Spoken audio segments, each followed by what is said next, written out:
Well, for today's video, magsasublimate tayo ng personal envelope. Actually, nag-order ako ng 5 na ganito from Shopee kasi nga, ito-try ko muna kung pwedeng isublimate to.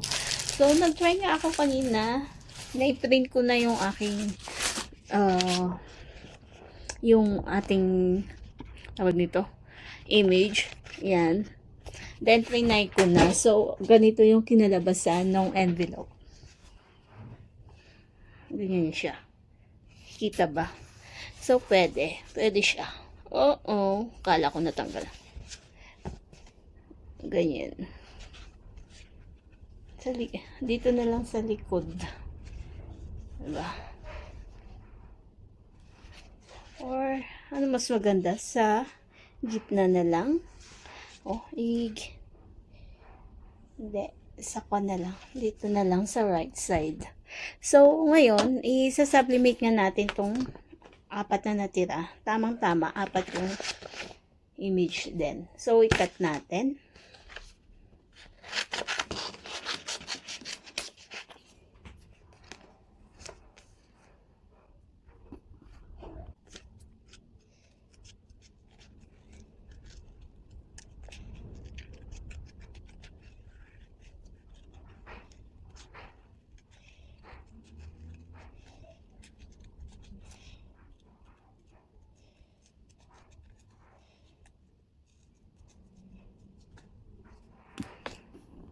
Ayan na nga.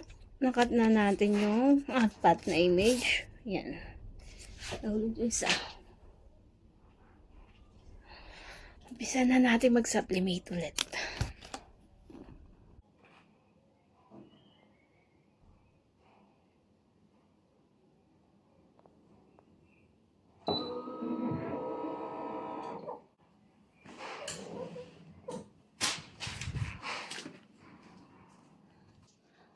So, i-weed natin ngayon yung ating image.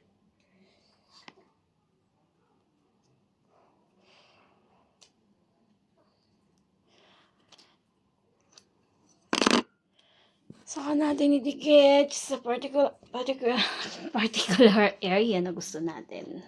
So, here again. Andyan niya.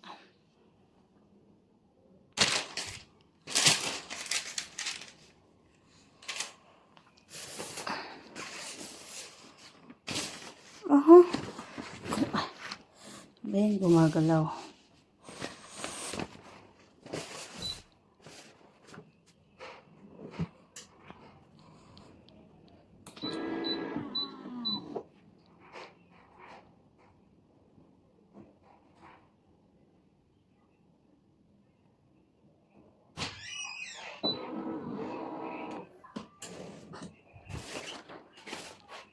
Amoy. Ay! So, yan yung outcome niya. Asher, no!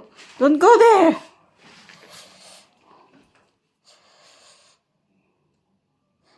Diba? Mas makulay.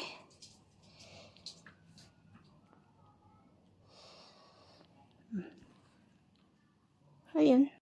Well, eto na yung outcome ng 5 sinublimate kong envelope. Yan.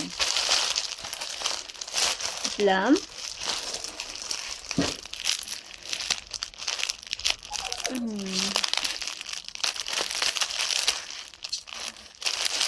Yes. Yan lang guys ang ating ginawa for today's video. Thank you.